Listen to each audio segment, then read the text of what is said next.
Hello, everyone, and welcome to tonight's Get in Tune. I'm Michael Gracia, and I have a terrific show planned. I have a really great guest coming on, someone I've been wanting to bring on this show for a very long time. I'm sorry, I'm just looking around because he gave me art, I want to say about a year ago, of one of my favorite anime slash manga characters of Captain Harlock. And I looked at it this morning, and I can't remember where I put it down. I wanted to show it to everybody. But before I bring him on, first of all, remember today is Wiz Wednesday or Wiz Day, whatever you want to call it, at the Wiz Comic. Where is it? Right there at the Wiz Comic every Wednesday by 9 a.m. the latest. It is up. You can follow it at the Wiz Comic on either Facebook or Instagram. And since tomorrow is one of my all-time favorite holidays, here's a little cartoon I did for it to share with all of you. I hope you guys enjoy. Happy Thanksgiving, guys. It is just a great time of year.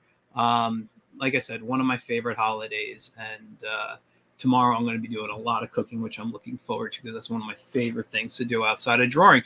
So let me stop sharing this comic and let me bring on a terrific fantasy illustrator who like I said, I just love his work. I've been wanting to get him on. I keep telling him I got to bring you on. And we never get to because I always have someone else booked. But this time I got him. So let's bring on Enoch. Hello. What's up, brother? How you doing, man? I'm doing amazing. How are you? I am good. I'm excited. Yes. I always love Thanksgiving for many reasons. One of it being not having to work tomorrow. Good reason. Good reasoning. So, but yeah, no, I'm looking forward to it for cooking. I enjoy it. For sharing, the food I make with my family and all my loved ones and stuff. Awesome stuff. So first off, thank you for coming on. I know I've had a difficult time getting you on. It's all good, brother.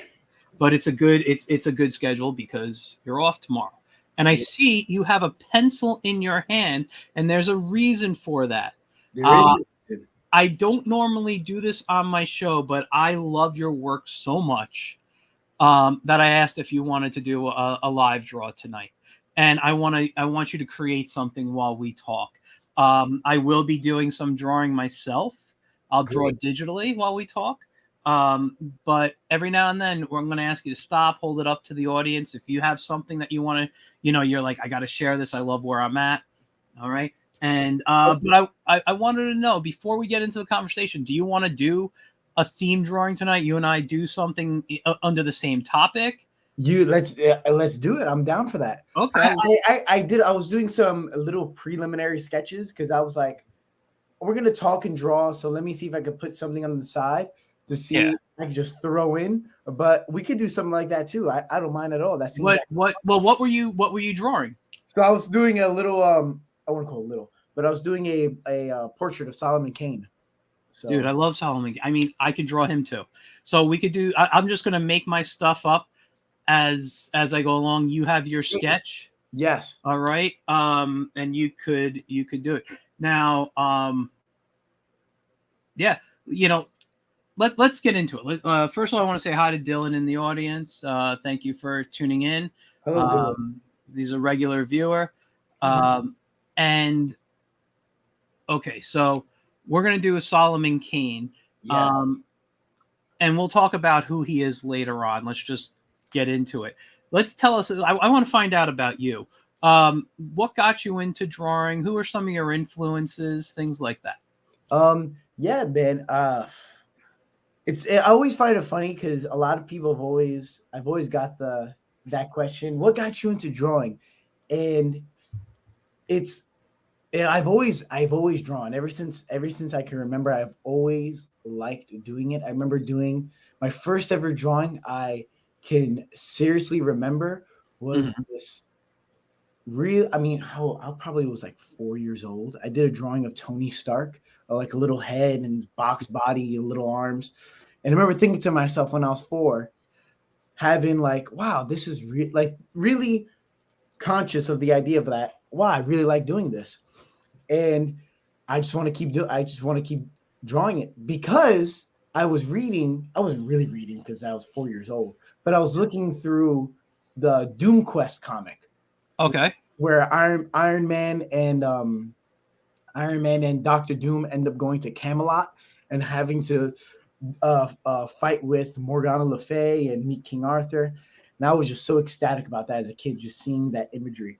But then I ended up actually, really starting to enjoy art, and what I really started to draw a lot was Dragon Ball, because I was at that perfect age Yeah. where it was on Toonami. And I hope people who are here listening to this know what Toonami is. I definitely do. I Oh, remember that. exactly, yeah, man, and it was just so powerful seeing that type of imagery and storytelling as a kid, especially growing up in the city. Yeah. Yeah. So, but then as I got older, I ended up getting some, like, I got more my I wouldn't say Dragon Ball isn't refined because the artwork is phenomenal, but when it came to actual artists that I ended up looking up to, I ended up starting looking at like the old school like fantasy masters, one being like Frank Frazetta. Who's behind me on my wall there? I don't know if you can see Exactly. it on the way I saw you at the snow one. Yeah, I got the snow one, and I got over there. I got fire and ice piece. I got them actually at the Frazetta Museum. I got to go down. Really? Oh, Oh, how is dude, that? that was one of the coolest things. It's not a huge museum. Literally, you can walk if you're not really looking at the photo of his artwork. You can literally walk it in maybe less than 5 minutes. Okay, I can expect that. It's really just a giant room with a couple of, like, I think maybe 2 or 3 freestanding walls that have art on both sides, art around the walls.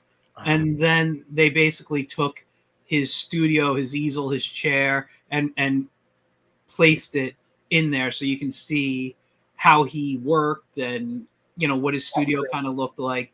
And then there's a little shop off into the side. And I got to talk with his one of his daughter-in-laws, I forget which one, and his grandson, and that's who I was talking to a lot. And they sold me. I actually have maybe 1 or 2 others rolled up. I haven't put out yet just because I don't have the room. But yeah, I'm a big Frazetta fan. Love the fantasy. It was so good, man. I remember. I don't remember the time where I like saw his artwork for the first time. I just always remembered seeing it and always seeing it and feeling like the visceral power that just came from it. I think it was actually the Conan pieces are the ones I saw. Oh yeah, well, yeah, of course. Those are gorgeous. Exactly. And it's actually funny. My last Christmas, I gifted my brother his Conan painting where Conan fights the ape in like the dungeon. I don't know if you ever read that story before. I don't know. I know the artwork that you're talking about. Yeah, he has like the red cape. It's like a monkey with the red cape. Yeah. And seeing that print in person from the Frazetta studio, I look at it up close and I'm like, wow. Yeah. Absolutely like magical. Yeah. No, I agree. Totally agree. I want to say hi to Mike Wilkie in the audience. Hi, Mike. Thanks for tuning in. So you were into a lot of like anime manga stuff. So you started in, because for me growing up, I always remember, I grew up with a lot of Hanna-Barbera, and they're one of my favorite companies. I love all like their animal characters a lot, Huckleberry Hound, Quick Draw, Magilla Gorilla, all those guys. Yeah. And they're a big influence on the type of art I do. But I grew up in an era where anime was kind of new, I guess. Not that it hasn't been around, because in the 60s they had Gigantor and Astro Boy and stuff, and I was born in 76. So I got to see things, and I forget how they say it in what the name of the Japanese show, but like we had a show called Tranzor Z and Battle for the Planets, and all these other shows started coming, and even the shows that were popular that I grew up on, like G.I. Joe, Transformers, all that, it really had an anime influence. It really had that Sure. Japanese influence.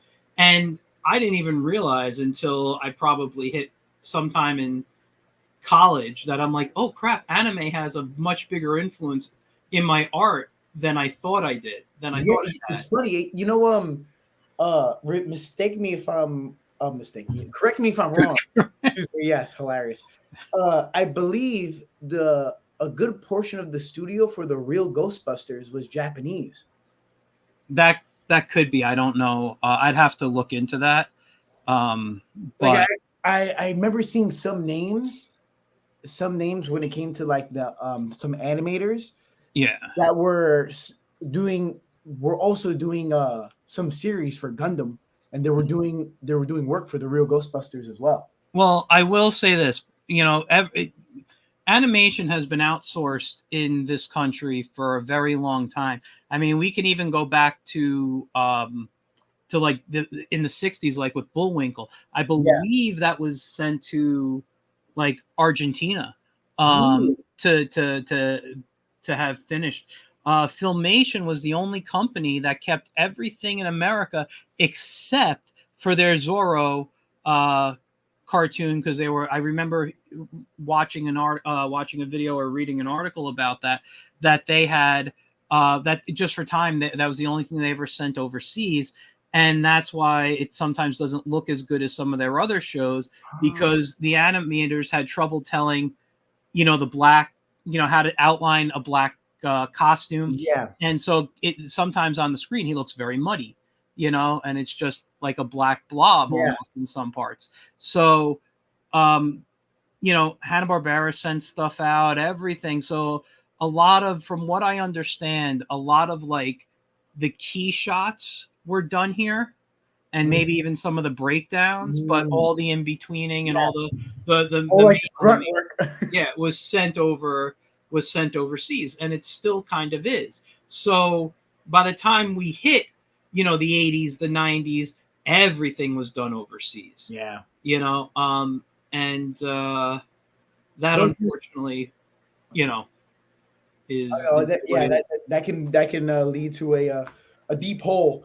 Yeah. Uh, But yeah. I just want to say this though about manga. When I taught like full time, no, I don't want to say full time, but when I was a teacher for the majority of my work for many years, I actually used to outlaw manga style in my class because I wanted students to learn how to draw outside. So everyone thought I hated anime and hated manga and stuff, and I that couldn't be further from the truth. That's I really enjoy this stuff quite a bit. so funny because you know, so besides my other job, I also teach high school and college kids Mhm. how to do a comic illustration, creating comics, sequential art, all that type of stuff. Yeah. Um, but before we even get to the actual comic and storytelling part of the class, I make them do the most mundane. Unfortunately, well, they see it as mundane. I don't see it as mundane, but like a lot of a very foundational work and like a lot of foundational practices of learning gesture, learning how to move 3D shapes around, and really, teaching them how to draw. And I would have some students who were like, I'm here to do comics. I'm here to, do cartoony stuff. But I always tell them, you can't do the cartoony stuff without knowing the core fundamentals. Exactly. And they're like, then meanwhile they're gouging their eyes out because they're trying to draw a cube rotating in space. When it's funny you said, because I would teach kids how to draw like a manga style, and there are some students who would come in with some of the most amazing looking manga, even better than I can do. Yeah. But they were copying images, so they were good at copying. But when I tried to get them to understand this is the basic, underdrawing, and Yeah. you got to build up, It's hard. yeah, it was hard, and they couldn't do it. A lot of them. Yeah, it's so funny because I when my students don't get it, I always put the fault on myself, like, and I think to myself, how can I communicate this differently to them so they can grasp this idea? And Yeah. I really think to myself, like, wow, this is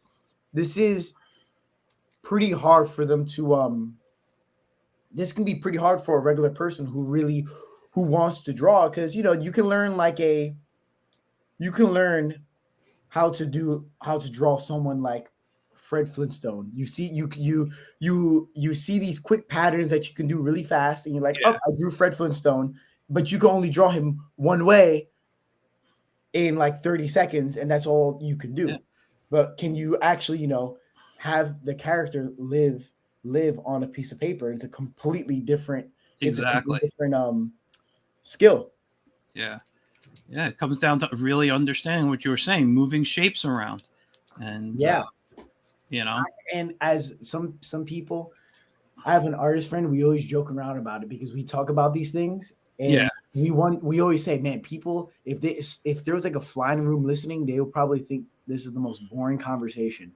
It's just talking about lines, how to put these lines together, how these shapes come together, and how they look on top of each other, that type of stuff. Yeah.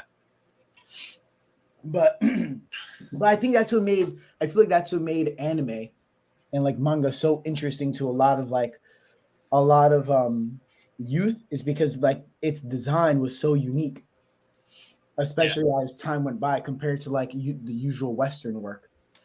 Yeah. No, I can totally see that. I mean, it's funny when I was younger too. And I always say, I use that term. It's funny when I was younger, like elementary school, everything I was drawing, even if I wasn't drawing, like I said, the Hanna-Barbera, Looney Tune types of characters, Yeah, it was very anime, and people would make fun of me for that.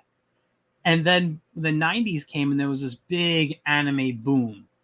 And I was kind of out of it by then. By then, I was studying comics, and not just, superhero books, but like looking at Calvin and Hobbes in a different way. yes, I wasn't looking at it as, I mean, yeah, it was a great trip, but I was understanding what Bill Watterson was doing as yeah, an artist. And I was looking, and I just kind of got away from the anime stuff. You started looking at things in a more in a real artistic sense. You seeing how these artists really work their craft more than just Yeah. more than just the surface level of it. Exactly. Yeah, Exactly. And I love that. But then I got made fun of for not drawing anime. yeah. Isn't that so funny?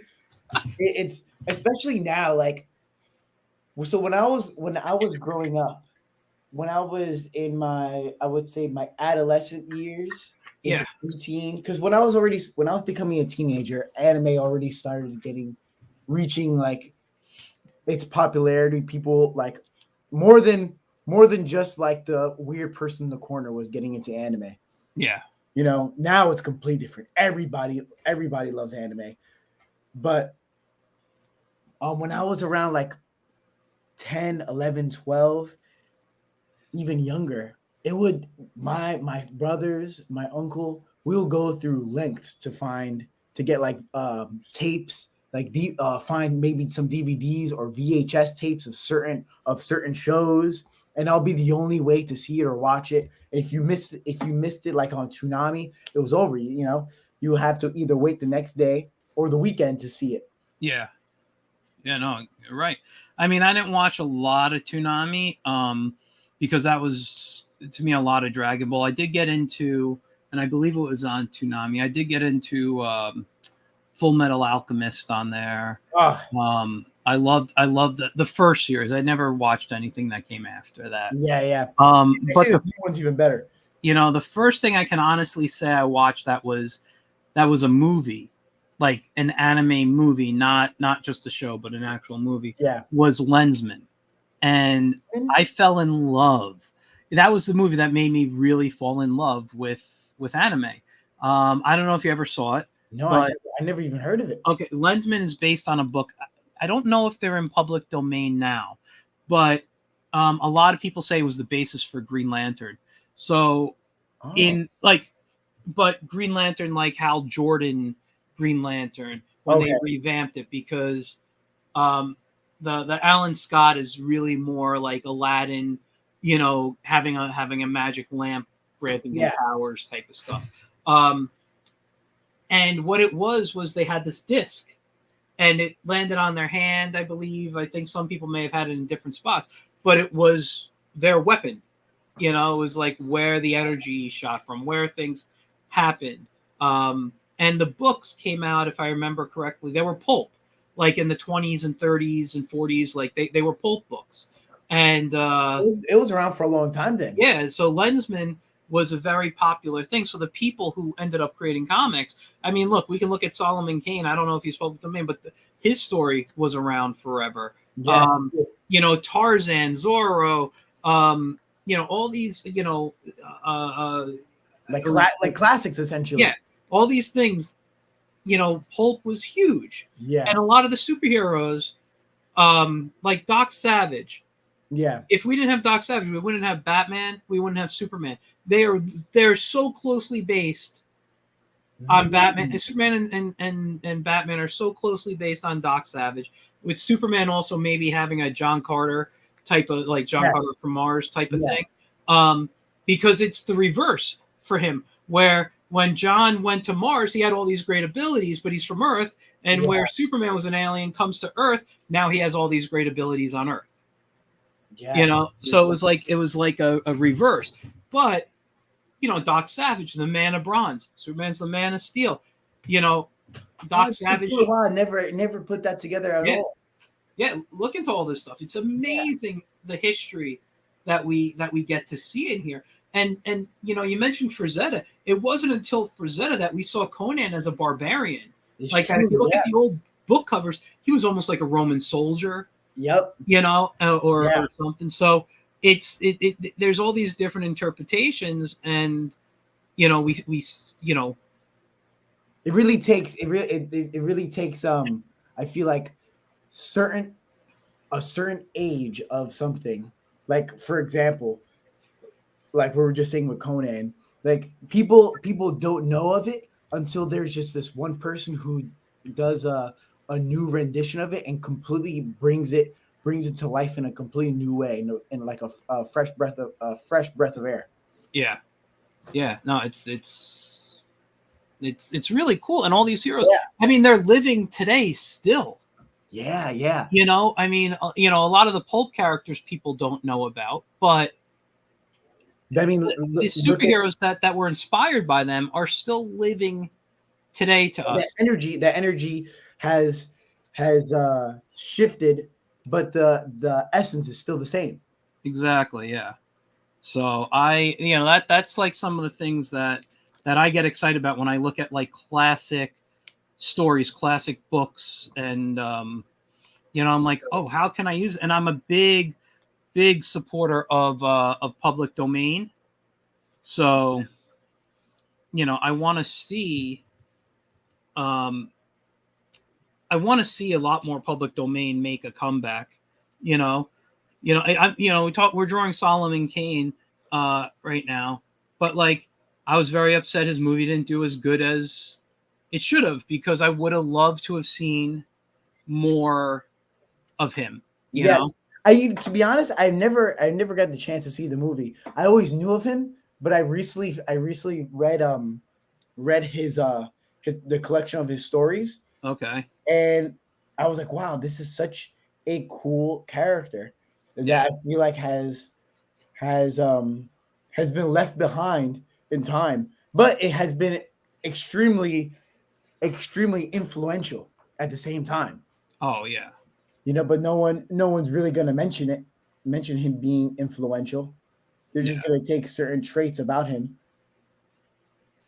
No, you're right. You're right. They'll bring it in and they'll do something else that'll, that's why I'm upset we never had like a good Robin Hood. The best Robin Hood stuff came many years ago, when like the 40s and 50s. Like those are the better Robin Hood stories. I forgot what it was the 1950s. It was a 1950s movie. I gotta get the actor's name again. The OG one. That Like I feel like no one has ever made another Robin Hood movie. Yeah, that was at that level. I agree. Yeah. Totally agree. Whoops, hit the wrong button here. But yeah, so let's talk a little bit about. So you do when I look at your work, not Yeah. only do I see fantasy, but I get the feeling that gaming is a very big part of your influences. Yeah, absolutely. Cannot deny it. And, it's funny. It's only been maybe in the past few years where I've been trying to get more inspiration from from older classical stories, because I'm starting to realize that all these video games that I've played as a kid have all stemmed, like we were just saying before, has stemmed from the older generation of storytelling. But yeah, man, video games have been, especially like RPGs.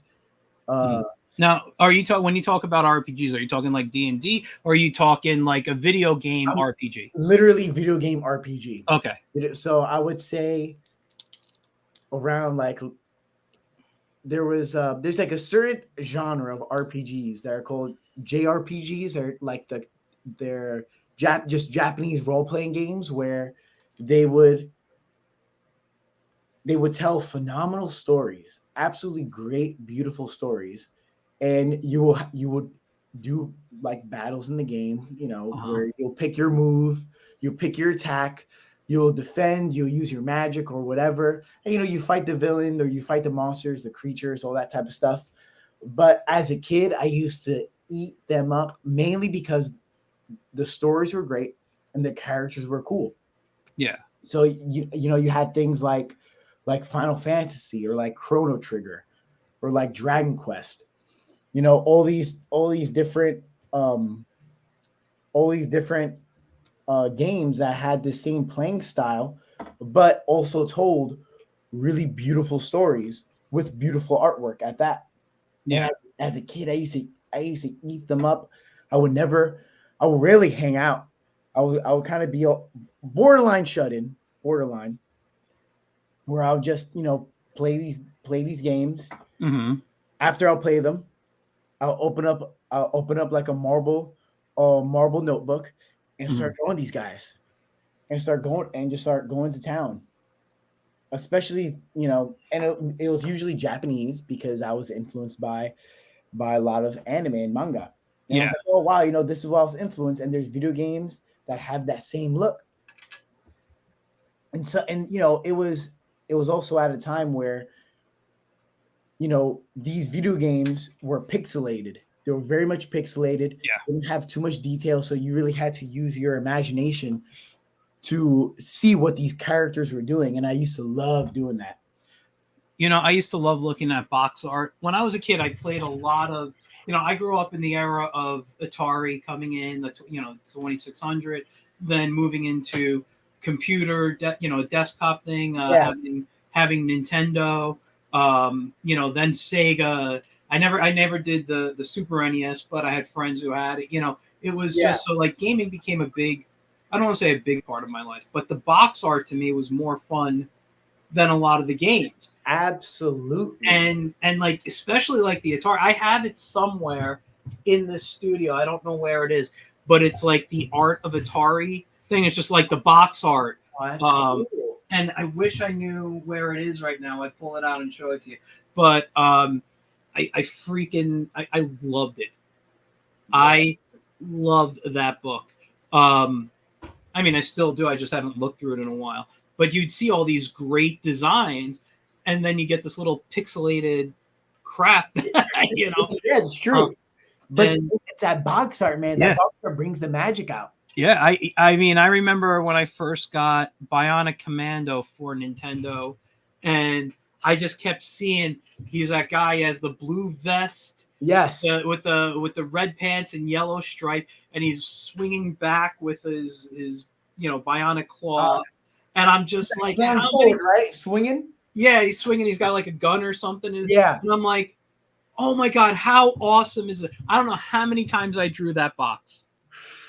You know, Yeah, you uh, see it, and it's so good. it's one of the reasons I have trouble getting rid of DVDs is because Really? because everything, a lot of stuff's on streaming now, and I hope streaming never ends, but I have a feeling when it's things are going to fall soon. Um, Yeah, I get and, that. and I don't want to lose my DVDs, but I just don't have room, so I got to get rid of some stuff.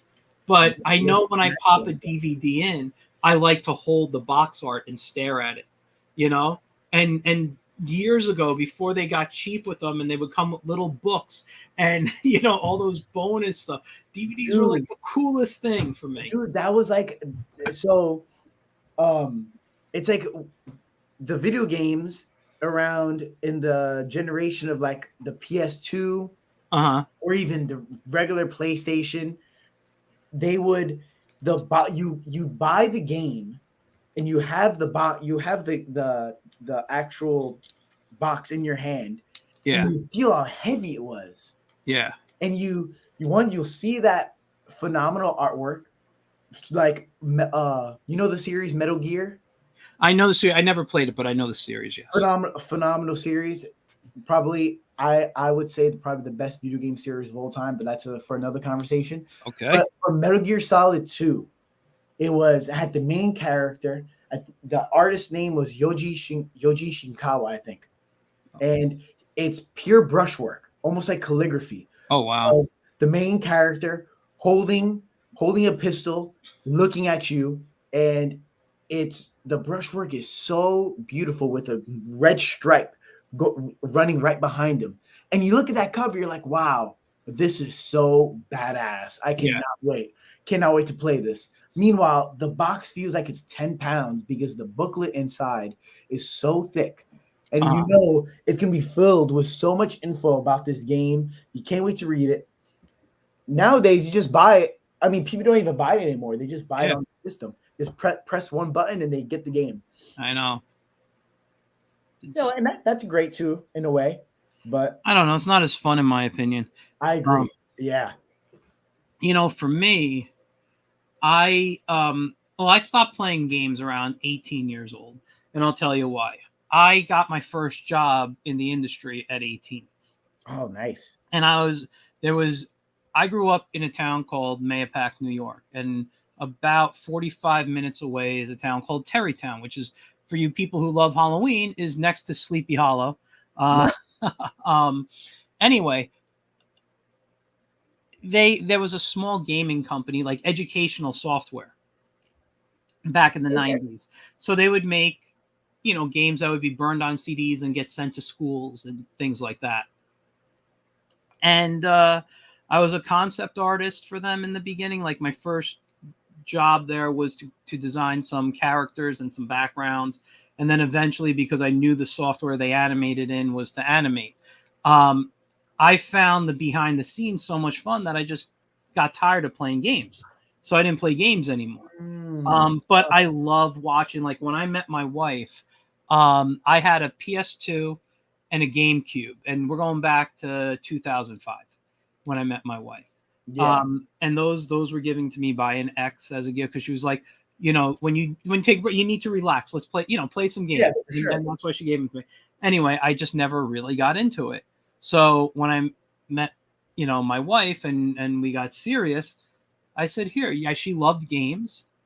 I think take this. And I used to love just to watch her play because it was very interesting. And I'll still do that. I'll go on like YouTube sometimes and type in gameplay of whatever game I'm interested in, and I'll watch people play the game, because I just find watching the story that these people are doing are much more interesting to me than me actually trying to figure out the story, and I seriously, I loved it. I loved it so much. And, as I moved on into different aspects of my career, I always found the behind the scenes much more fun than the actual, whatever it was. What the actual game was. Yeah. There's this YouTube, I forgot what it's called. I wish I knew off the top of the head. I'll have to look it up. I'll send it to you.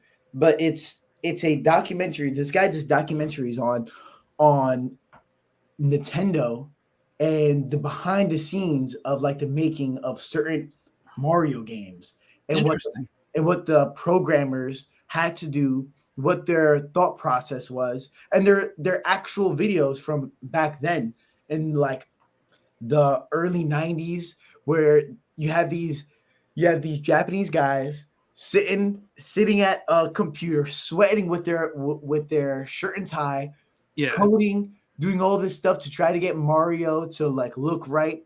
And it's so interesting, man. You play these games as a kid, Yeah. but you never really recognize how much work a lot of these guys put into it. Yeah, definitely send me a link to that one day. I'd love to check that Yeah. out. And they're like a full on movie. They're like an hour and 30 minutes. I'll watch them. Yeah, the And guy goes hard. and Mario is is one of my all time favorite, gaming characters. I actually have if I turn, sorry, my hand, right up there. There he is. The OG. Next to a Frazetta painting. That just goes to show you how great Frazetta is that he's next to Mario. But yeah, no. So I love all that stuff. I even had they must have fallen. I had a Mario. Oh, right here. I had my little Mario Kart. Nice. Nice. Piece here, dude. I Holding keep it down for Mario. Yeah, no, I love the character. But my all-time favorite game, and I believe I've talked about it on this show, was a game called King's Quest that came out in the 80s. Oh, wasn't that like wasn't it animated like arcade machine? It was, to my understanding, and if I'm wrong, anybody watching can tell me in the comments, but it was the first visual RPG game. So before, before all the other games that came, everything was text-based. And you would read something and you type something in to do, and you'd get your feedback or whatever. This was made by a company called Sierra Games, and they did things. The Quest games were their big, so like King's Quest, Police Quest, Space Quest. They were popular for Leisure Suit Larry. All these games, right? Yeah. And I believe, if I'm wrong, I apologize, but it was the first time that there was a character. His name was Sir Graham, and in the very first one, and the idea was the king sent you on a mission, and you had to go do stuff. And when you returned with everything, you became the king of Daventry. That was the name of the town. But what it did things for me, like you had to type key commands in. You had to do things like, look around. Oh, you see this shiny rock. Oh, well, push rock. You're too far away to push it. Okay, so you walk to the rock. Push rock. But you didn't have to push it if you didn't want to. You didn't have to. But then if you pushed it, it might say something like, "Oh, with a big grunt, you push the rock, and there's a hole in the rock, and it was covering a hole, and in the hole's a dagger.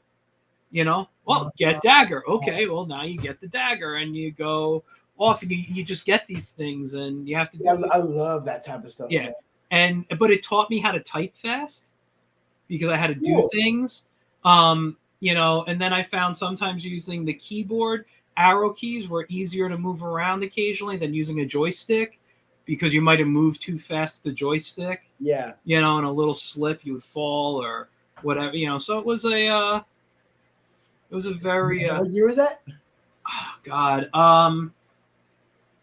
I can't remember. I would say 86 at the oldest. I was so I was maybe 10 years old, 9 or 10 years old when it came out. Or when I got my hands on it. It could have been out earlier. Wow, man. At that age, I think it's that I don't want to throw your age into this, but at that, when I was 10, I was playing a game. You know Elder Scrolls? I know of it, yes. Yes. I played one of their games, Oblivion, Elder Scrolls Oblivion, for the Xbox 360. My cousin brought it over, and I was always into like RPGs, but like I said before, I played the like Japanese RPGs, which it was, you got into a fight, both characters were still, you press what type of attack you want to do, and then your character does it. You see how much damage you take. My cousin comes over with this game, Elder Scrolls, and he's like, listen, you could do whatever you want in this game. You create your own character, you pick your species, and you run out into this world and you could do whatever you want. I'm like, what? That doesn't make sense to me. And he shows me, I'm like, what this is absolutely mind blowing to me. And I was Yeah. like absolutely hooked, especially since it came with like a concept art booklet. And Yeah. as a kid, I'm like reading the lore to all these characters. And it's like I feel like that's a perfect age where you just get sucked into it, you know?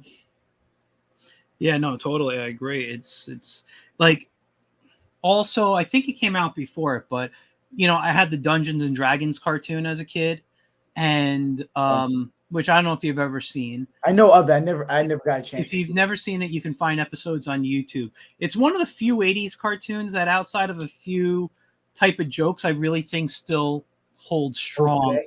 and as a good cartoon. Oh, wow. Um, but like between that and what's it called? King's Quest, Yes. I really got into fantasy. That was my introduction. Yeah, that's great, man. Yeah. That's great. I think that's probably saying it now. I think that game, Elder Scrolls, is what actually got me seriously into fantasy because I always liked it here and there, but Mhm. and I always drew it. I Yeah. always drew fantasy as a kid, and people with swords, like these knights. But I didn't really appreciate the idea of specifically medieval fantasy. Yeah. And seeing like these knights and things being Western European, all these different armors, these different like cloaks, like outfits, the architecture of places. And I started realizing, oh, this is a specific genre of a story. Yeah. Yeah, totally. Yeah, I I don't know. I could probably sit here and we could turn this into a fantasy conversation. I But don't mind. no, I know. I'm just saying there's more things I want to learn about you. I want to show people about you. Because I have your website loaded up on another screen. But Oh, before we get into it, I'm going to give you the screen. I'd like to see what you're drawing. okay, yeah. Move here. All right, let me. So I'm in the middle of the inks right now. Doing the line work Nice. of him. I'm really trying to go for when after I do the line work, get the lighting in with the heavy like ink wash and see if I can make it look very old and dingy. What his Puritan wear. So Yeah. nothing too Oh, crazy dude, right that now. is nice. I'm Appreciate. kind of just making stuff up as I go along. I How's, do. Let's see what you're getting. What you got so far, brother? let's so Oh, sweet! Wow, got the action pose and everything. yeah. I gotta. I'm not gonna ink the gun right away. I want to change the angle of it a little bit, but I just wanted to start inking him. Oh yeah, yeah. Feel it, man. Yeah. I'm loving those crisp lines. And you know what's funny? When you say all your influences, it's so evident and clear. It's great. Thanks. Yeah. Yeah, no, I can see it. The clean lines, actually, what I started doing was, and I know you draw digitally sometimes, so you know this. Yeah. I just raised my stabilization way up. My hand is not steady at all. Um, You let it make and it straight for you. and if you look at where's my mouse? There it is. If you look at my drawings, my pencils, all right, I'll bring up the opacity on that. You could see I'm just very messy and kind of quick. Yeah. But that makes sense though. You know? And but that's no, excuse me, no stabilization. Yeah. And then I come into here, and if I take off, because I'm at 65% stabilization, I'm going to bring it down to 0. I cannot get get a clean line. I have to do it very quick. But when I ink with this, I get to what's the word I'm looking for? I get to take my time Yeah. and really get that. that clean line. My work is very coloring book like sometimes. I don't do a lot of hatching. I'm not into that. I do love it when I do like looking at it, but for me to hatch, I just never felt it looked right. So I'm more of a cell shader on my Okay, yeah, work. Um, like the turkey I showed in the beginning right yeah, here, he's cell shaded, that kind good of. guy, that good guy right there. Yeah, I see what you mean, though. yeah. So So what was it? What is it about like the hatching? It's just you have no desire for it. it you know what, I like it in certain things, but I just feel um what's the word I'm looking for?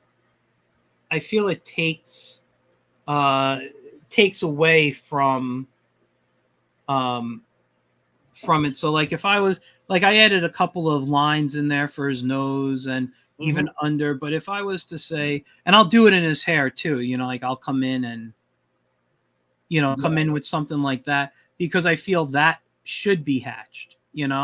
I see what you mean. It almost gives a certain emotion and feel Yeah. if when you're like overly hatching. It's like looking at like horror comics, for example. Hmm. Like horror comics usually had heavy hatching and heavy blacks, Yeah. where and it'll give that edgy like dark feeling. No, you're absolutely right. When I look at this, and I'll take my stuff off the screen in a moment because it's not about my work today. But like if I wanted to say, hey, this guy's going to be have dirt on him, then I'll come in and be like, oh, okay, let's get some areas like that. Yes. Rarely am I going to draw, okay, there, it's muddy now. I might do something like that, but I might still come in and darken up some areas, you know. Yeah, I see But what you're saying. I'm not a fan Those of those um those certain details. yeah, like when I first learned to draw superheroes, one of the things is like say this is a chest, right? Yeah. Here's the rib cage coming in, right? And then it comes down over into here, and here are some stomach muscles. Okay. I learned to draw a lot from cartoons. So Yeah. they didn't have a lot of hatching in them, Yeah, it's like you know. animation. But when you look at the comics, you would get a solid line coming down, and then you would have this to come in with the chest muscles. Yeah. And then you might have some coming up and then into another solid line. And I'm just like, I don't know, it feels weird. I get it, it looks cool, but it just felt weird to me. That makes sense, especially your the influence, like the subconscious influences that you had were animation. Yeah. And when I was in school, I majored in animation for my first year of college.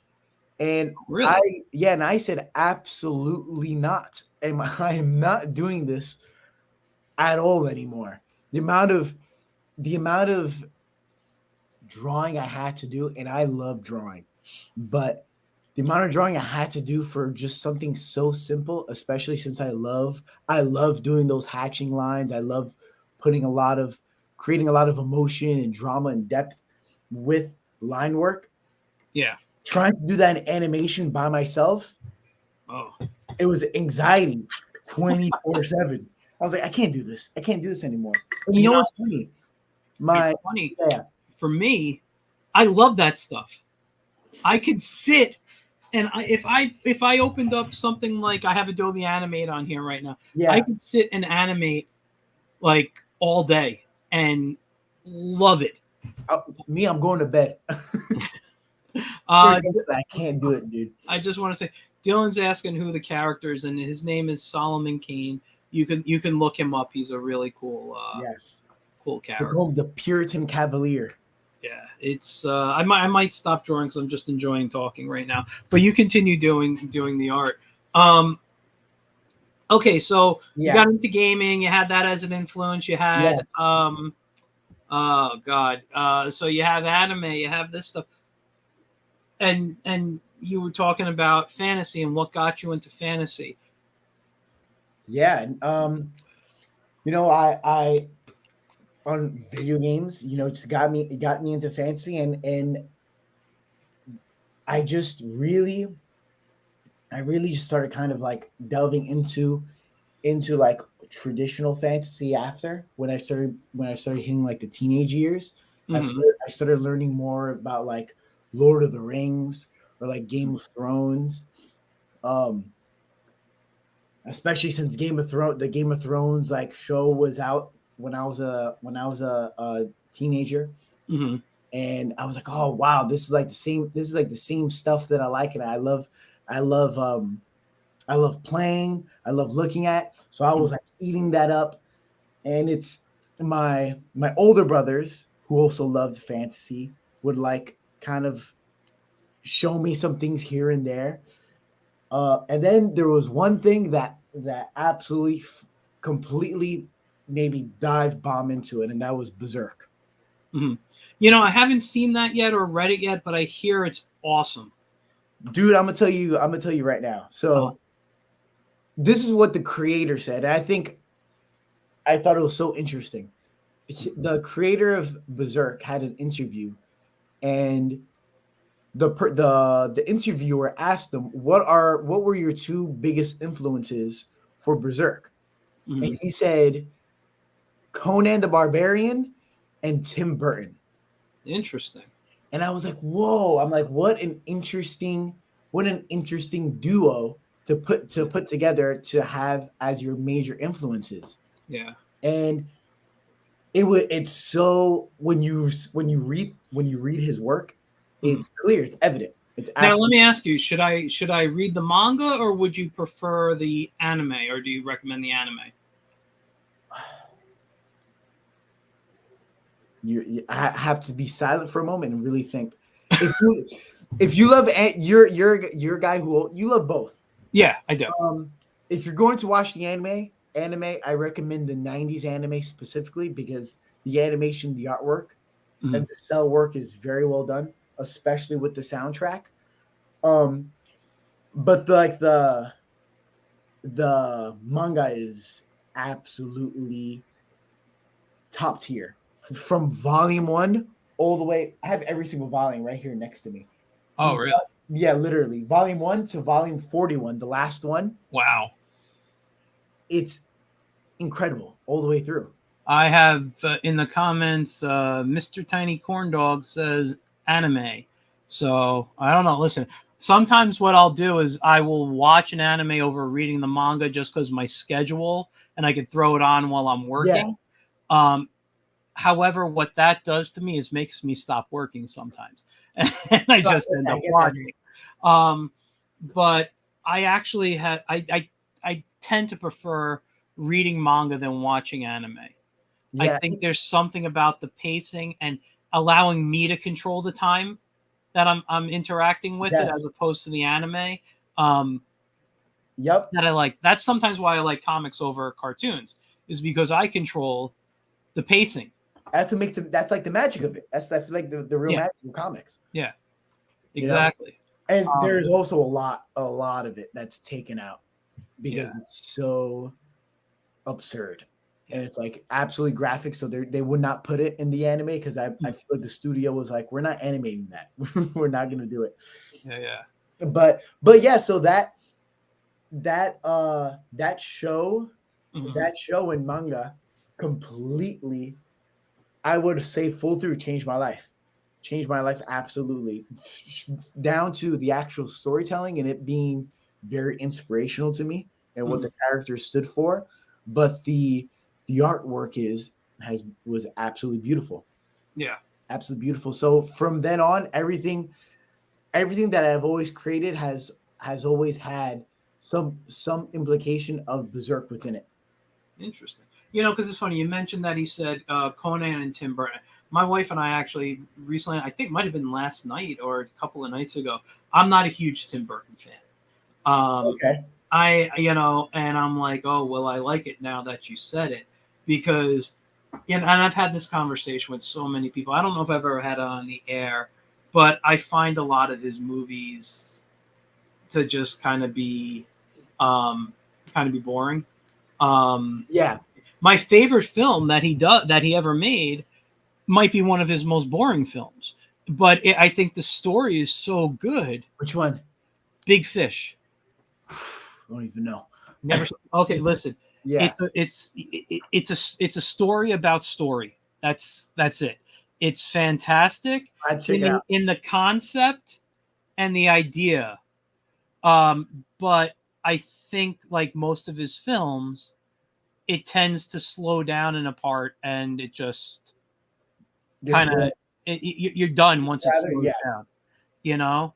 I think when it comes to, I'm sorry to interrupt. Yeah. Yeah. No. Go ahead.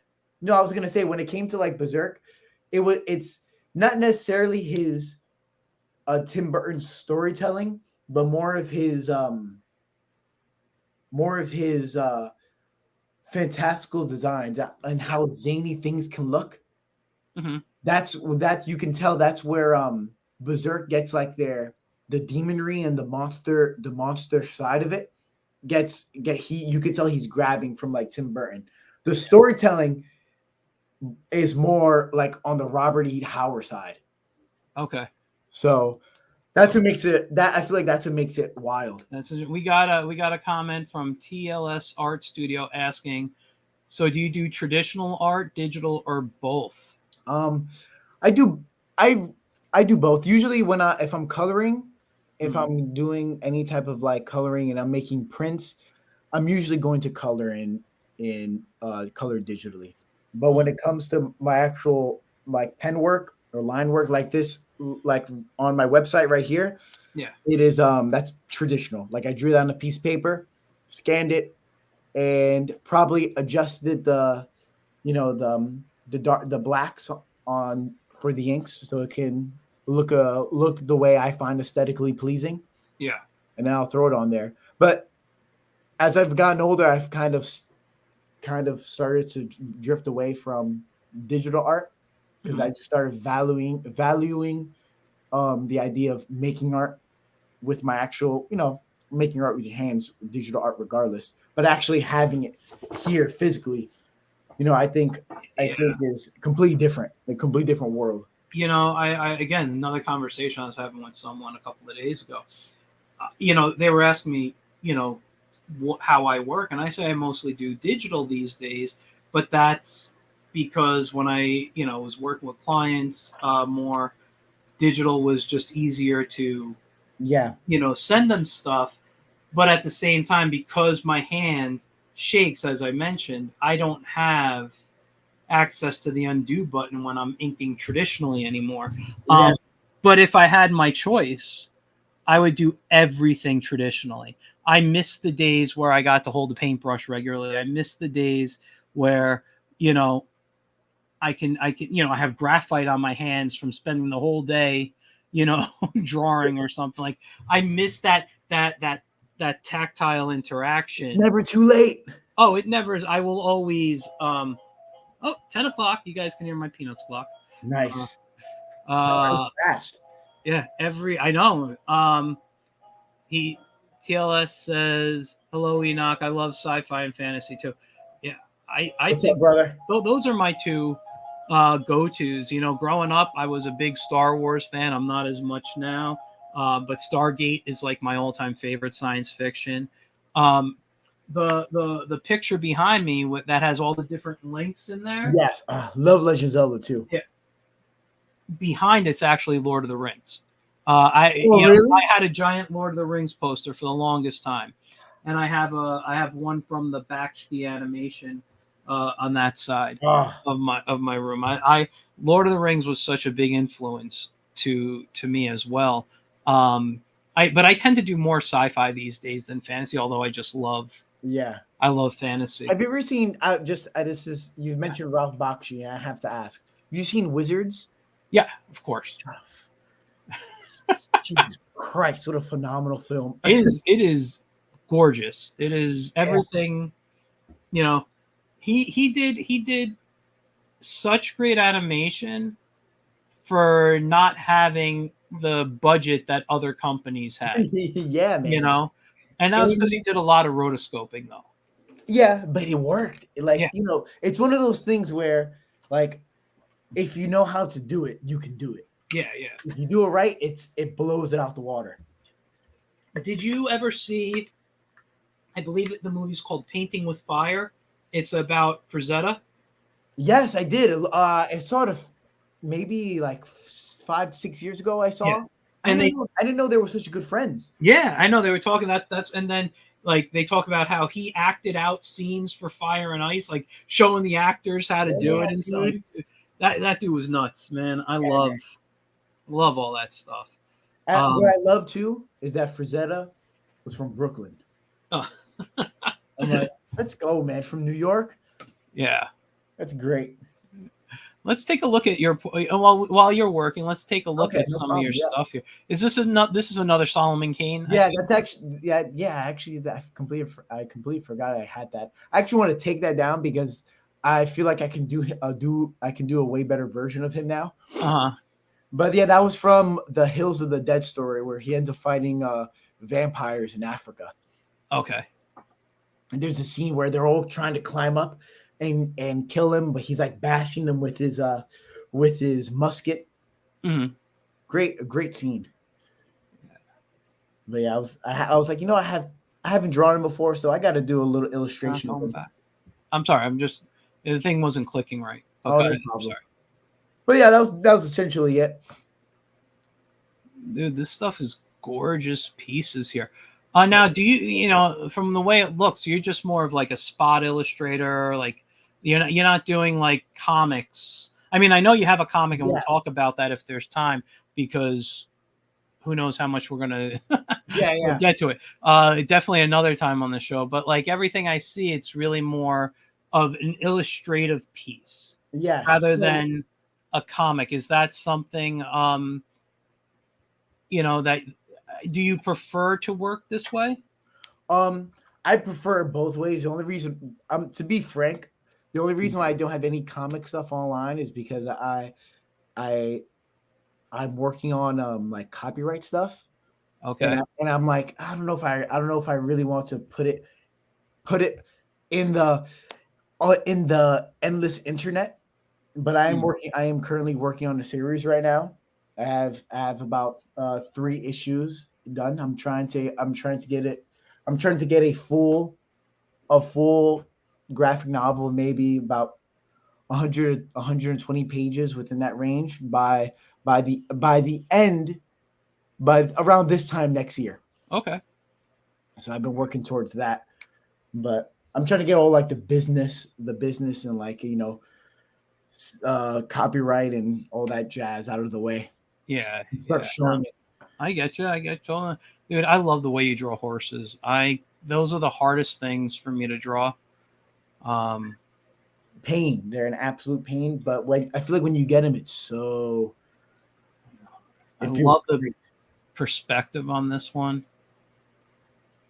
Thank you, brother. I appreciate it. I actually that was based off a statue in Woodlawn Cemetery in the Bronx. Okay. That yeah, that's traditional too. That's traditional. Mhm. The border and the title that I put on it is digital though. Okay.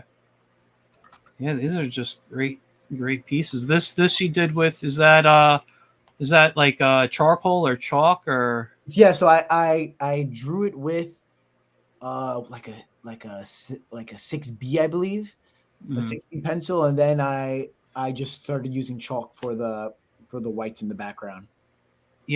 next time I see you, I have a 10B pencil. I think you'll fall in love with it. It's Love those heavy pencils, man. Oh, you have one? You use No, one? yeah, I never used 10B. I think the heaviest I used has always been 6. Okay. 10B, it honestly it's so smooth. It's like drawing with butter. Oh, It's how so satisfying. nice. I have only a few more left, and I haven't been drawing with them lately, so I've been passing them out to certain friends. But next time I see you, I got to remember to bring a 10B for you. That'd be great, man. I'll Yeah. be honored. It will be This huge. I love. I'm a big fan of like Native American style characters and Yeah. um Yeah, I was trying to mix that like almost like a Native American, but with like middle age European feel. mhm. Yeah, I can see that. totally see that there. Man. And that was based off Sir Gawain and the Green Knight, Okay. the the Arthurian tale. Yeah. Okay, we're back to the. Let's take a look at digital. So here's some of your Yes. digital work. So it's funny, the digital work ends up becoming like completely video game stuff. I gotta say, and I, now when I color, now this is some of the stuff, and I've talked about it on here. I'm colorblind. It's a shade blindness. I see colors, but when they blend together, I have trouble telling them apart. Which is why when you look at my work, my colors are usually very solid and bright, and I cell shade also a lot more because I could break down shadows in a way almost like toning a bit, with a marker.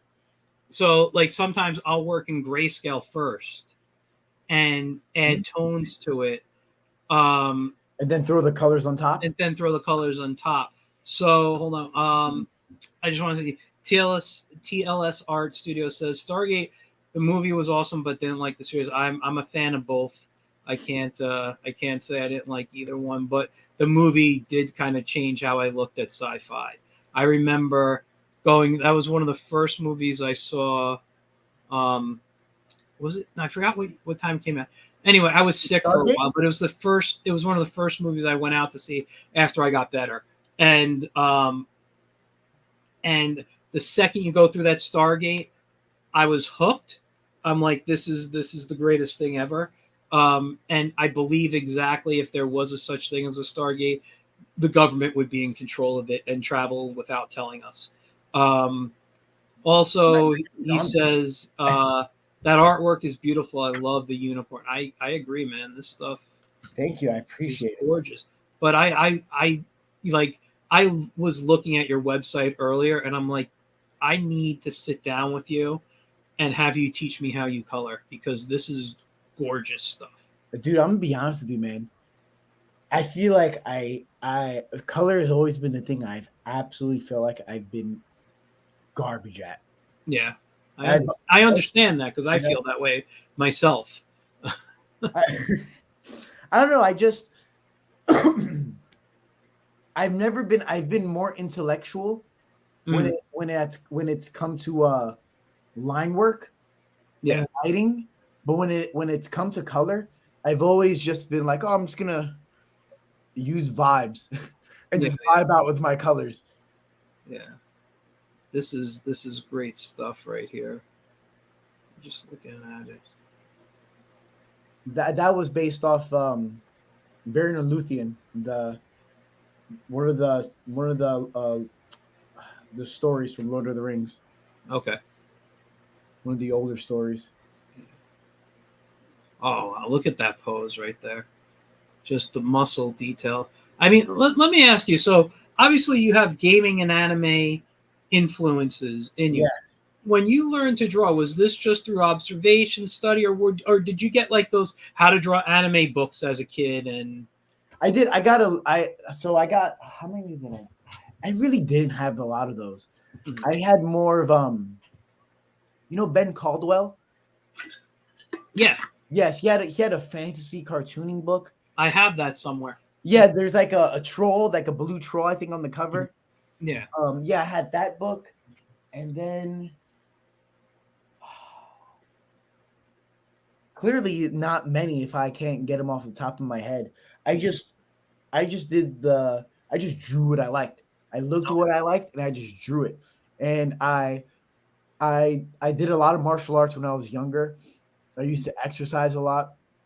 I used to do a lot of exercising in, a lot of martial arts with my brothers. So we would always pay attention to like our muscles and like how many push-ups we can do, how many sit-ups we can do. We knew we would have like a reference of like Arnold Schwarzenegger, Sylvester Stallone, Jean-Claude Van Damme. Look at these like action stars and look at their muscles and like we got to be cool like these guys. Mm-hmm. So I would end up trying to draw what those guys look like, and then I'm seeing things like Dragon Ball Z where these super buff guys are fighting, powering up. You see muscles being blown out of proportion, and I loved drawing it. Then as I got older, I started to find a more of a appreciation for the human anatomy, male and female. Yeah.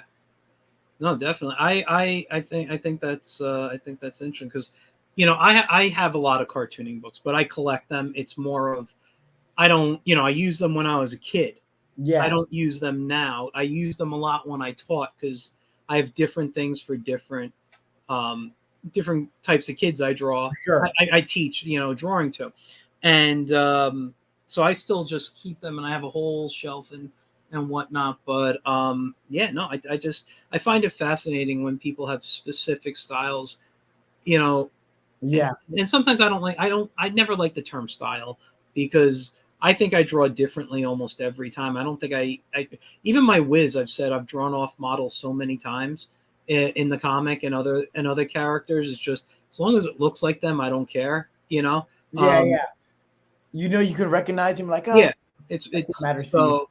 But like when I look at work like yours, and you're talking about understanding anatomy, which is what you need to do, and I looked at all the same stuff, that you were looking at, the Right. Schwarzenegger movies. Still, Yes. First Blood is one of my all-time favorite movies.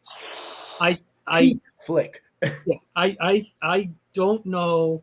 Like, I even saw a TikTok earlier or an Instagram reel where Stallone was talking about how he hated First Blood. He Really? was talking to Howard Stern from many years ago, and and he said the I hate it because the original movie was over 3 hours long, and he had just really bad cheesy lines. And he said, and then like, well, he's like, how'd you fix it? He goes, I told him to cut out all my lines, Oh, and that's what they wow. did, and they brought it down to whatever the time frame was, and it made it a better film. He goes, it's better to have the he thought it was better to have the rest of the cast, characters talk about his character. Well, he's run from us now, he's killed two men, instead of him saying, I killed two guys, and Yeah, I remember what it felt like when their blood dripped from my hands or whatever, cheesy crap like that. for sure. Um, and It it was makes so sense. it made the movie so much better. But I can watch First Blood over and Oh, over and over again. It yeah. literally is. It's one of those movies that if it's on TV, I stop and watch it. It's like The Godfather for me. I Yeah, it's like, gotta. oh, First Blood is on. Yep, You love don't it. care if it's an hour in. I'm putting it Yeah. on. Oh, I got it. My wife gets a headache from it sometimes now. She's just like, I think you've seen it enough. I'm like, you can never see enough Stallone movies. Exactly. Like, Like, oh I no.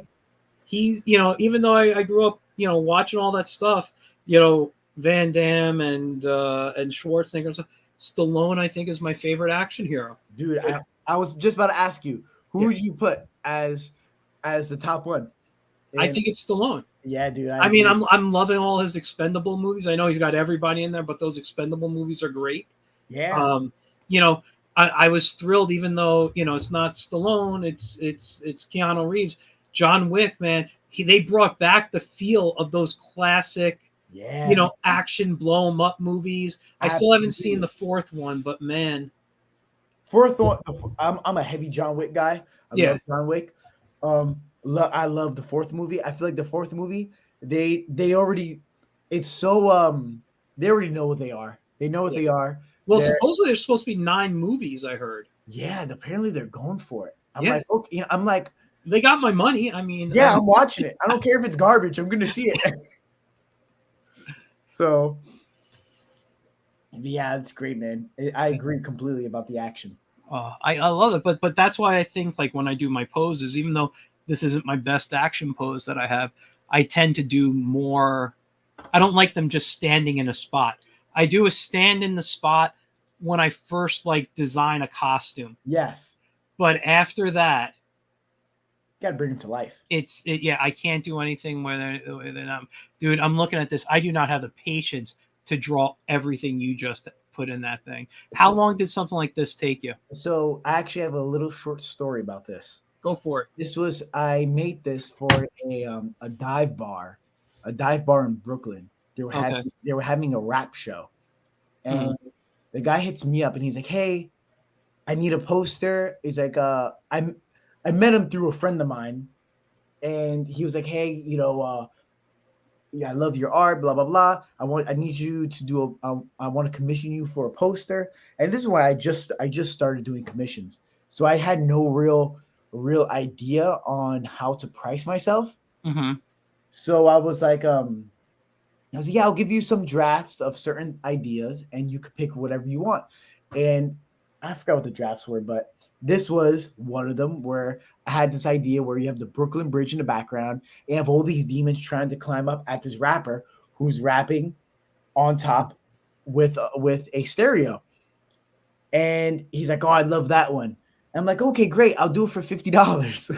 $50, $50. dude. And then I realized when I mapped it out and I had to start doing it, I was like, wait a second. Wait a second. What You're did I paying miss? yourself a quarter an hour. Yeah. I was doing slave work at that point. And I had to get it done within like a four-day span. Thank goodness it was during the summer, so I wasn't working. But or I wasn't in school. I was in college at that time. Yeah. And I was just like, oh my goodness. I remember being in front of my computer for about 9 hours, just Ugh. drawing these guys out, just drawing these little demons and spawns, just constantly You climbing were up. cursing yourself, I bet. Oh yeah, man. I couldn't believe it. I was like playing inspirational music. I was like, I had like a motivational people talk, like motivational speeches in the background to keep me going. Yeah. I'll tell you what though, I feel like when I did it, I gained like some serious willpower Mhm. after it. So I look at that now of like I look at that piece and I'm like, I learned a lot here. I learned a lot. Yeah, that's great though. TLSR Studio says, I love the first line where he gets his motivation. They drew first blood, sir. Ah, Ah, yes, they drew first. absolutely great, man. That actually makes me want to draw Oh more, yeah, man. I love that stuff. I mean, listen, I still draw traditionally, and usually, I that tends to be more like before bed. I'll sit in bed with my sketch pad, and I'll just draw. Just go at it. Yeah. Yeah, but I tend to do a lot of pencil still of just characters and poses or whatever, and then airdrop. I photograph from my phone, airdrop them to my computer, and finish it off there. Oh my god, that's awesome! This piece here, Yes, that was for my bestiary. which we're gonna look at, dude. That thing is so cool. Thank you, man. That's actually a prototype of something that I'm going to be doing further. Your Legend of Zelda piece, great. I had to make Link Brolic. Yeah, there's so many versions of it. I remember the cartoon from when I was a kid. I don't know if you ever saw that cartoon. I've seen it before. It's so funny to me. Oh my god, it is. I'm like, this is not the Legend of Zelda. This is just so bad. Even as a kid, I knew that was a bad cartoon. But every Friday, instead of Super Mario Brothers, you got You got Legend of Zelda. Zelda. You got the Legend of Zelda there. So funny. What do you say? Give me a break or something like that. Like, give me a break. Oh, and then you have that magical pouch. Yeah. So, But yeah, no, this is a nicer. I like this version of him. thank you.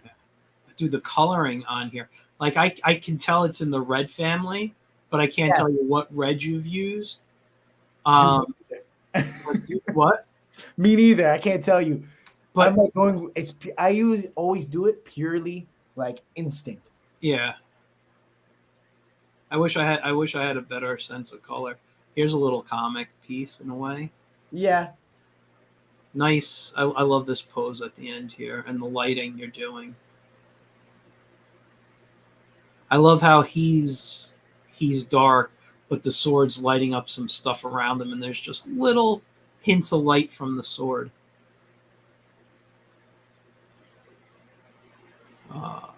yeah. I think that's it. Yeah. I know fans. When I actually did know that piece, that was a collage. So I did every single character individually, and then I collaged them all together on Photoshop. Okay. Nice. I usually do these more for like conventions. Yeah. Now, do you prefer, just curiosity, you prefer Photoshop to something like Clip Studio or?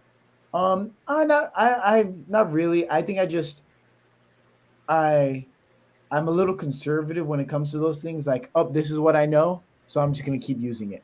I get you. I get you. Now, this is I mean, it's only 10 pages, but this Yes, is beautiful. Did you write all this, or is this? yes. This Okay. is all written by me. The Mhm. characters are created by me, and this is a part of the fantasy comic I'm making. Dude, it's gorgeous stuff. I mean, you guys, I'll put a link to his website in here, but you guys got to check this out for yourself. This stuff is so gorgeous. Thank you, man. It means You a know, lot. it is so wow. My goal is to make like a 20-30 page like bestiary I of love just like these this. different creatures from different realms, Yeah. different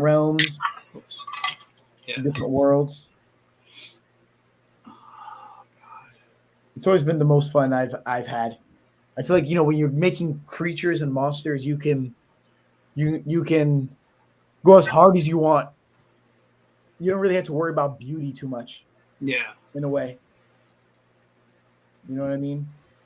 No, I completely understand. I do. What I'm going to do here is let me just go back to your website. What I want to do is make sure I get your webpage. I'm going to put this. It's Enoch's Easel, yeah, with an S, Yep, right? Enoch Enoch's Cecil. Easel. Yep. Yeah. I'm putting this, you guys, in the comments. Please check out his stuff after the show in your own time. It is fantastic pieces here. I honestly wish I could find that damn drawing you did for me. Um, It's I right don't if know. you can, man. I am in the process of cleaning the studio, like reorganizing my, so much that like my wife, she's like a master of that stuff, and she helped me over the weekend reorganize the studio and how it's to make it more functional for me. Bless, And bless I her heart. what? Bless her heart. Yeah. Oh, she's fantastic. I wouldn't survive without her. Uh, but I I'm just Gotta get a new put it brush. down there. I took out your piece today and I looked at it and I'm like, this is fantastic. I need to show this on the air tonight. And I said, oh, let me just put it to the side so I don't lose it. Nothing happens to Did it. you put it like under books or something like that? I don't remember. I'm looking right now. I wish I knew, but I have so many things. Wait, I think I might. Let me see. Uh-oh. Oh yes, here it is. Yes. My one of my fans must have blown it off. Good thing I didn't go over there and step on it. I'm going to give myself the full screen for a Go moment. for it. Go for it. So, as I mentioned earlier, I'm a big Captain Harlock fan, and I met Enoch at a convention in the Bronx, Mm-hmm. and we were talking, and he was like, "Give me a character to draw." I'm like, "Captain Harlock," and he's like, "Who's that?" Yeah, And it's I said, "Look him disgusting, up. man. He's fantastic." And this was so I have an original Enoch piece, which the only thing I'm a little upset about this drawing is you forgot to sign it. I Did I don't not see sign it? I don't see your signature anywhere, Oh my goodness. and it's not on the back. Hold on. Look at his. Did I put it on his cape? Is that a Oh, signature on the left side? oh yeah, no, you did. You wrote Oh, Enoch okay, Cecil great. 12/10/22, and then I don't know what Is it like scribble? Because sometimes my signature is it's like it's like a it doctor's. looks like an M and then a 2. That's probably my signature. Yeah. My signature. So someone told me, "Why does your signature look so ugly?" And when they said that to me, I was like, "Okay, I think I'm just gonna start putting my at Enoch's easel for now on." You know, I will say this. Many years ago, I was at a show, and I always sign my signatures in print, and it's just my last name. And I used to put it in a cartoon balloon, but I kind of stopped that. It's just that and the year, like how I sign Okay. my work. Okay. Yeah. And I went to a convention, and somebody asked me. He was like, when I did a commission at the show for him. I gave him whatever I drew for him, and he was like, "Can you sign it?" I go, "I did. There's my name. It's, you know, Grassi is right." He's like, "No, I want you to actually like in script." I said, "No, that's not how I sign my drawings." He goes, "No, I want to see how you sign your checks." I said, "Absolutely not." What the? Yeah, I'm like that is not the signature I'm going to use Yeah. ever on artwork. What a weird thing to say too. Yeah. So I'm like, yeah, you're not getting that. So I'm like, that is how I sign my work. And ever since then, I've always told people never sign your work like you sign your checks. All right, guys. Best advice I could give you. I'm taking that advice. It's I'm taking that for sure. dude, it was one of the worst. Like I didn't I played it cool. I was very nice to the guy, Yeah. but I'm just like, no, I'm not giving you a way to forge my name. It's it's like an awkward thing to say, like, no, I'm not doing that. And the Yeah. guy's like, oh, okay. Now you just walk away. But here is something I will tell you that I find very interesting. Um, because I spent so many years working in comics and I did hand lettering, I can't write in script anymore. I can only write in capital letters. Really? Yep. And when I sign my name in script, it I only get I won't say what, but I can't do my full name anymore in script. Wow. It is I've spent so much time hand lettering. Excuse Wow. me. That's pretty serious, dude. Yeah, That's a lot of time invested in hand lettering. yeah, but I mean, listen, I would do it for the whiz. I think I might. Like, I'll show you something really quick. Let me see Yeah, if I let's can open it up. File. I'm in Clip Studio. Open recent. No, let's go to open. So when you Um, hand letter, you're doing like you're actually doing it with the pen, writing down in the balloons. yeah, well, I'll show you this real quick. So this is Pretty wild. something I have made up for when I draw comic strips like the Wids. Okay, so I have this here, Okay. right? And I have these you can't see it on the screen, but I have these different folders. So that was for a full panel. That's what I used today. This is for a 3 panel, and this is for a 4 panel. All right. Yeah. Right now, I digitally letter. But what I want to do, and by the way, I'm in Clip Studio Paint right now because I just like to draw in it. So what I want to start doing is creating guidelines on here, but I got to get this off a pixel ruler, so I might do this more in Photoshop and come out and just let's do maybe one line here and then go down. I don't have the math completely figured out on this yet, but I just want to start making these guidelines, right? And I don't want to make them off actual guidelines. I want to make them off of here so that if I was to come in letter, let me get a smaller font. I don't know how this is going to work with the guides because sometimes snapping to guides just really sucks. So that's too big of a point. Let's go to something like this. Let's see. Is it not? I'm on a drawing layer, right? But it's not drawing. Uh-oh. Let's go to. Oh, I know why. Sorry. The opacity? No, it's on a wrong. It is on a wrong layer. You couldn't see it. Oh, okay. So if I erase right here and let me zoom out a bit, because I'm at what 200. That's 100 or 150. So why is it still not writing? It's the guidelines. Yeah, see, this is the problem with Clip Studio Paint. The guidelines, it locks to Oh, them. that's weird. Yeah, I gotta.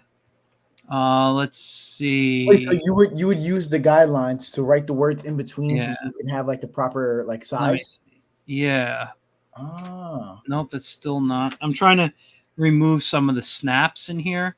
Um, I don't tend to use the snaps that often, but it's defaulted to it. See, like I could never do lettering. My goodness. And maybe I could probably do it if I actually sat down and really tried to learn and practice it.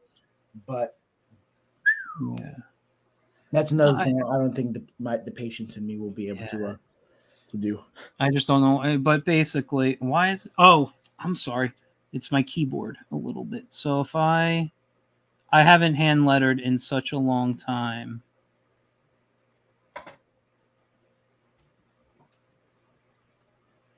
And that's see, this is why I would use a the what's it called? The stabilization. Ah, okay, I see what you mean. Is this what you would do if you were hand lettering traditionally? Would you like use a ruler? Absolutely. I would create a guide. Um, I have over on my drawing table somewhere. I have my old Ames lettering guide, Oh, which I heard about that. Yeah. would basically be something I stick a pencil in and I drag across a ruler, and I would get these. Well, it's not giving me straight lines But it'll now. give straight lines for you. Yeah, straight line, just drag, and Ah. I have everything. So, but I want to make up something so that I have like just a separate guide that I could come in and start hand lettering because I like that look better than digital. Yeah. Yeah. You know? I found myself spending money on fonts. Oh, I got tons. Yeah, I've done the same thing. Yeah, man. I'm just like, I'd rather just pay someone. I'd rather give someone the money to help me do the lettering, than me going painstakingly making some lettering that will probably look shit after. Excuse my language, but I don't know. after. I mean, it's once you learn. I could talk to you off the air about it, but once you Yeah. learn it, it actually is a bit fun. You know, it's just I time mean, consuming because you want to make sure everything, it's like, looks right. yeah, that makes sense. You know. Let me Yeah. give you the thing. Let's take another look at Solomon. I'm throwing in these hard Oh, dude, you're moving black. fast. I'm Yeah. sorry. What were you saying? I interrupted you. No, I'm just throwing in like the ink wash, Yeah. trying to work in those angles. Nice. I'm doing a full. Actually, since we're here, I'll show. Okay. I'm doing a large illustration, like the Conan piece that Mhm. I posted, that I gave to you to share for Yes.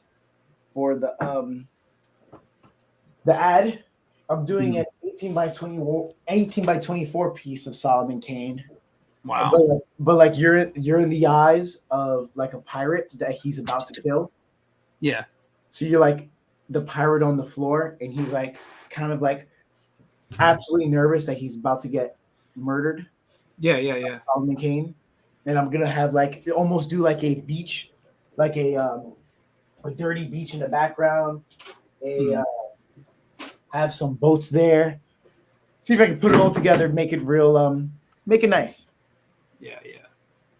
Wow. So I've been on this Solomon Kane wave just for a bit. Yeah. No, I've seen you post on Instagram, and Yes. like every now and then I'll be like, oh my god, he's doing another Solomon King. I'm like, he's his favorite character. You know. Yeah, man, dude. I don't know. I've been trying to really decide, like, is it him or Conan when it comes to like those classical characters. I know it's hard. It's hard. TLS Arceus says they remind me of Magic the Gathering cards, and I could totally see you doing work for them. Yeah. Oh, that's a but it's compliment. Thank you so much. Yeah, That'd be awesome. You'd have to. Honestly, your coloring would have to change. I happen, it's more realistic, painterly style now with their cards. But man, it's. I would totally love to see a set of cards by you. And you know what? I mean, Solomon Kane is public domain. I believe he is, right? I don't know. I never checked. Well, let's take a look. I never checked. Let's do it. Hold on, I'm going to do it right now. Solomon Kane public domain. Oh, crazy. Legal status: Solomon Kane, Zorro, and other characters. Who owns the rights to Solomon Kane? Following the acquisition of Cabinet Group, the company that controlled blah blah blah. Update: Solomon Kane. Going to. I don't know if they're talking about for movies or the character right now, because there are certain things like for example, Zorro. Yes. The Curse of Capistrano, his first story, that's in public domain. However, the name Zorro is owned by Zorro Production Inc., so nobody can legally use the name Zorro in a book. If they were to do and I'm just trying to, guys, don't quote me on this because I'm not a lawyer. But from my understanding of how this stuff works, it's since they own the name, you cannot use the name Zorro on the cover and possibly inside the book. So and, you know the anime One Piece? Yes. Yeah, one of the main characters is named Zorro. I wonder if there was some type it's spelled with one R, I believe, instead of two. Oh, it is. You're right. Yeah, I never watched the anime on that, so I started watching it a couple of months ago. I watched like the first 10 or 12 episodes, and then I stopped. It's a lot. Well, I looked it up, and it was something like over like 100 something episodes, maybe 200, and I'm like, dude, it's in the thousands. Is it? I'm like, I can't. It's too much. I'll slowly watch pieces when I'm in the mood. Yeah. I'll go like on sites like Hulu or whatever and watch something and watch like a week's worth, and then I'm like, okay, I'm good for a year or whatever it is, and get that, man. And then maybe I'll dive onto it again at some point. Yeah, exactly. But yeah, no, I gotta look it up. I don't know if because Solomon Kane was created by Robert E. Howard, who created Conan. So Conan is technically not in the public domain, but I believe again it's his name. I believe so. Like I believe it is the first.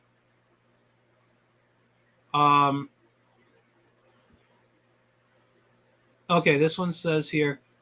This is from 2013. Is a character of public domain? Okay, trademarkable. Okay, anyway, that's no. But Conan or Solomon Kane, famous character by Robert E. Howard, are trademarked. Some of their original stories, at least the texts, however, are safely in the public domain. If you do a compilation and publish it as the Conan compilation, you can be sued for trademark infringement. Now, okay. What that means to me, though, is if the very first Conan story is in public domain, obviously you can't use his name, but you could draw a Conan story based on how he's described. You can't use the Frazetta look. You can't use whatever his description is in that, say, very first book. Again, I'm not a lawyer. Please don't hold me to anything I'm saying. That is my disclaimer, guys. So if you get sued, you can't come to me. I'm just giving you how I'm interpreting it. Yeah, because I would love to do a Solomon Kane comic. Yeah, I mean there are other characters like there's a public domain barbarian. I believe his name is Crom, and you could use him. I had this idea a long time ago. Because I was a big He-Man fan growing up, and I wanted to do a He-Man story, and I was writing an outline basically for how a movie would go, very Lord of the Rings-ish, before I found out that was one of the plans before everything with the He-Man movies got canceled. Okay. And I said, screw this, I'm going to do it as a comic. But I'm like, I can't do He-Man. So I looked around and said, I can create my own Barbarian, but Crom is in public domain, and he's, I can make up whatever storyline I want, but he's someone with a little bit of name recognition in some areas, and what's his name? I believe it's Crom. Is it? I think it's Krom.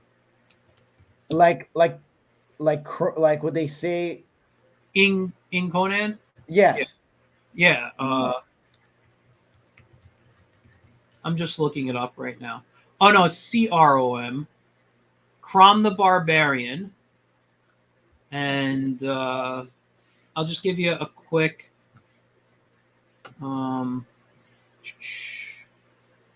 present and TLS. I see your comment. Just give me a moment. I want to show this here. So let me close off this ad here. But this right here, Crom the Barbarian, and you could, if you go to pdsh.fandom.com, you can look up all these public domain characters. In 1937, Hal Foster exploded a newspaper with Prince Valiant comic strip, so influential to have an effect on fantasy comics. Valiant itself was not a fantasy strip per se, though set in King Arthur time. It did feature, blah, blah, blah. I mean, you'd have to read it, and then here's the origin of him, some notes about it. This is probably the best place to go for public domain, and this is what he looked like in the comic. That's so funny. So you could make a much bulkier Conan-like and just call him Crom. Shit. Crom. Go to pdsh.fandom.com. I'm gonna look that up. That's gonna be fun. That should be fun. Yeah, it's a public. It tells you all about public domain characters, characters who are fantasy based and fairy tales and stuff like. I love. I teach, or when I was teaching, my go-to was nursery rhymes and fairy tale characters, because I'd tell my students, stop thinking of trying to create if you don't have a character off the top of your head. Aesop's Fables, just you grab something. Okay, let me see. TLS RC says, hey, Michael, how do I get the Wiz comic on Facebook? I tried to search and the comic. So it's actually, if you type into Facebook, the Wiz comic like this, it's no H, it's WIZ into Facebook. You'll get it, but I'll post the link right here. Let me go to it. The Wiz comic. All right, where is my StreamYard? There it is. There you go. That is the link to watch, or not to watch, but to read the Wiz on Facebook. You know what, though? But I'm looking at the time. We're at an hour and 44 minutes, man. I think we should wrap up today. I want to have you back. I want to talk with you. Next time you're at a show, I got to show up, maybe do a live interview with you, watch you draw. Yeah, we got a lot of stuff to do. Yeah, next time I come on, I'll have some new stuff to show, and have some people expecting something to come up. Because right now I'm just creating right now. Yeah. You got to let me know the next time you have a day off on a Thursday. Yes. So you can stay up a little late and for sure. Or I'll probably. I'm still young enough. I think I'll be able to pull it off. I'm not that young anymore, so. Anyway, I'm going to drop you backstage. Hang out for a few minutes, please. No problem, man. All right. Thanks again for coming on. It was really a pleasure chatting today. I had an absolutely great time, brother. Great to hear, man. All right. I'll be in touch with you in a moment. All right, guys. So that was, a lot of fun today. I really, you guys, who watch regularly, I just enjoy talking to artists. They don't have to be promoting a Kickstarter. They don't have to be promoting a book. Just talking art is so much fun. Learning about the artist's background. Enoch is is just an artist I respect. Not that I don't respect the other artists, but like he mentioned, he's young. His age, the way he draws, the way he got art, and he's creating a fan base, not just in fantasy, but well, really just in fantasy, I guess, for the most part. But I mean, he's doing so much that he's getting known for this work that for his fan base really brings a nostalgia back, I think, to their youth, much like my work does for people. I'm 47, for people my age and older. He's doing such a great stuff. So his Instagram, if you go to his website, you can get his Instagram there, but it's Enoch Easel. Totally check it out, follow him. Great stuff. And when you get a chance, commission him for something, because it's definitely worth it. You can get something cool like Captain Harlock, and if you like Captain Harlock. If you don't, get someone else. Anyway, guys, I'll be back next week. I want to thank you guys all for watching. You have a great Thanksgiving tomorrow. Enjoy all the food, enjoy the sleeping after the turkey, enjoy everything you guys do. I'll see you next week. Actually, before I see you next week for an interview, I'll see you Monday for my new weekly live draw. Monday nights, 9 p.m. All right. And I'll have a great guest on next week too. I will see you all later. Again, happy Thanksgiving, and thanks for watching. Bye, guys.